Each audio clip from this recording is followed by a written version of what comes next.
এটা তো হঠাৎ করে রাতে নেয়া না।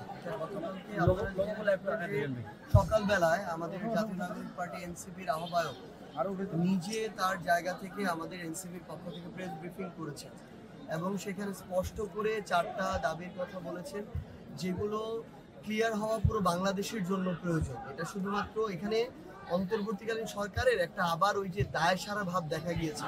আমরা সেফ এক্সিট মানে যে দেশ ছেড়ে পালাতে হবে এরকম, এখানে যে সেফ এক্সিটটা দেখা গিয়েছে যে কোনো মতে জুলাই সনদ নামকাওয়াস্তে স্বাক্ষর করে নির্বাচনের দিকে যেতে পারলে হইল। এদের সংস্কার হোক আর না হোক, জুলাই সনদের আইনি ভিত্তি থাকুক আর না থাকুক, পরবর্তীতে নির্বাচিত সরকারে সেটা বাস্তবায়ন করুক আর না করুক, তাদের কাজ কোনো মতে স্বাক্ষরটা করে যেতে পারলে হইল। আমরা তো তাদের কাছে নতুন করে কিছু চাইনি যে এই দাবি আমাদেরকে আবার নতুন করে দিতে হবে, বরং তারা যেটা ঐক্যমত্য কমিশনে ঐক্যমত্য হয়েছে যে দাবিগুলোতে আমরা চেয়েছি এটার একদম ক্লিয়ারেন্স, একদম আইনি ভিত্তি। যেমন দেখেন এখানে আমরা আমাদের জায়গা থেকে বলেছিলাম যে বিএনপি তাদের জায়গা থেকে কিন্তু বেশ কিছু গুরুত্বপূর্ণ জায়গা 6-7টা জায়গায় নোট অফ ডিসেন্ট দিয়ে রেখেছে। এগুলো এতটাই গুরুত্বপূর্ণ যে যেগুলোতে দেয়নি এরকম 50টা না হয়ে এরকম 5টা হওয়া বেশি প্রয়োজনীয়। সো এইটা তো সরকারকে, এই অন্তর্বর্তীকালীন সরকারকে ক্লিয়ার করতে হবে যে গণভোটে যদি জুলাই সনদের পক্ষে রায় যায় তাহলে ওই নোট অফ ডিসেন্টগুলোর কার্যকারিতা থাকবে কিনা, তখন তো এটা থাকার প্রশ্ন আসে না। ধরেন কোন একটা দল ক্ষমতায় এসে তখন যদি বলে যে এই বিষয়ে আমাদের নোট অফ ডিসেন্ট ছিল, আমরা এগুলো বাস্তবায়ন করব না, সেই ক্ষেত্রে অবস্থানটা কি হবে, আইনি ভিত্তিটা কি হবে, ব্যবস্থাটা কি হবে, এগুলোর কোনো কিছু ক্লিয়ার করা হয়নি। তো এই গুরুত্বপূর্ণ জায়গাটা যাতে ক্লিয়ার করা হবে না, এবং এটা আসলে এই সনদটা আমরা আমাদের জায়গা থেকে চেয়েছি যে প্রধান উপদেষ্টা এটার আদেশটা জারি করবেন। আমরা ওই ফ্যাসিস্ট সরকারের রাষ্ট্রপতি থেকে এই জারিটা আমাদের জায়গা থেকে কখনো এগ্রি করি না।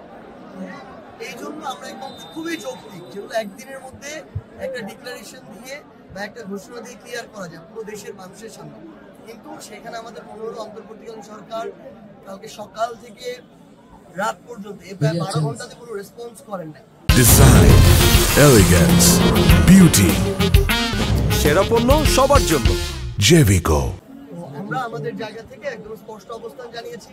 আমাদের আহ্বায়ক আগেই বলেছিলেন যে আমরা অনেক ছাড় দিয়ে এসেছি 5 আগস্টের পর থেকে, ঘোষণাপত্র ছাড় দিয়েছি, কিন্তু দেখেন ওই ঘোষণাপত্র কি নামকা অবস্থায় একটা রিটেন পেপার হয়ে বসে আছে, কোনো কার্যকারিতা আমরা দেখছি না আমাদের জায়গা থেকে।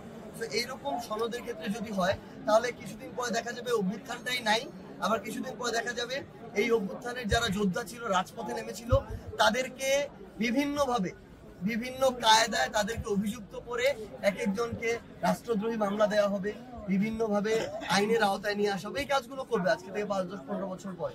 তো আমাদের ওই জায়গাটা স্পষ্ট লাগবে, তখনই আমরা আমাদের এই জুলাই সনদের স্বাক্ষর বা এই কথাটা চিন্তা করব। যেহেতু অন্তর্বর্তীকালীন সরকার আবারও দায় সারা ভাব দেখিয়েছে, এই জন্য আমরা সেখানে অংশগ্রহণ করি। ভাই আজকে সংঘর্ষ হয়েছে, সেই সাথে এখন প্রোগ্রাম চলছে, এটা আপনি কি বলেন? প্রথমত অন্তর্বর্তীকালীন সরকার একটা জুলাই সনদ স্বাক্ষরিত করবে, তো সেই জুলাই সনদ স্বাক্ষরিত করার যে অনুষ্ঠান, মানে এনসিপির কথা বাদই দিলাম, সেখানে তো প্রধান অতিথিদের কাতারে বা সামনের সারিতে জুলাই যোদ্ধা, শহীদ পরিবার তাদেরই থাকার কথা ছিল। কিন্তু আমরা দেখলাম এটা রাজনৈতিক দলের একটা চুক্তির মতো, যেমন মিলন মেলা হয় ওই রকম মিলন মেলা বানানো হয়েছে। না এখানে জুলাই যোদ্ধা কিংবা শহীদ পরিবারের জন্য ওইরকম কোনো মর্যাদার আসন আছে, না কোনো ব্যবস্থা আছে। এমন একটা পরিস্থিতিতে এটা যদি তাদের নিজেদের ক্ষোভ তৈরি হয়, ওই ক্ষোভের বহিঃপ্রকাশ আমাদের মনে হচ্ছে সেখানে দেখিয়েছে।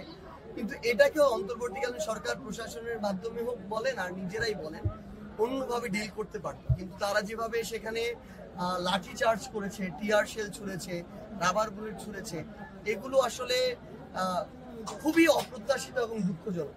এবং এই কালচারগুলো আমাদের যারা জুলাইয়ের যোদ্ধা ছিল তাদের সাথে কোনোভাবে মেনে নেওয়া যায় না। তো এর জবাব কিভাবে অন্তর্বর্তীকালীন সরকার দিবে এবং এই দায় কিভাবে তারা নিবে, এই প্রশ্নের উত্তর তাদের থেকে নেওয়া উচিত। আর এই যারা উপদেষ্টা রয়েছে, যারা যে ভিত্তির উপর দাঁড়িয়ে দায়িত্ব গ্রহণ করেছে, এখন আপনারা কি মনে করছেন যে তারা সেই জায়গা থেকে সরে গেছে কি? এটা নিয়ে তো আমরা একাধিকবারই কথা বলছি আমাদের জায়গা থেকে। অনেকে তার জায়গা থেকে যতটুকু পসিবল কাজ করার চেষ্টা করছেন, অনেকে হয়তো রুটিন ওয়ার্ক করার চেষ্টা করছেন। তো সার্বিকভাবে যতটুকু প্রত্যাশা ছিল ততটুকু হচ্ছে না বলেই তো আজকে জুলাই সনদে সকল রাজনৈতিক দল স্বাক্ষর করতে যায়নি।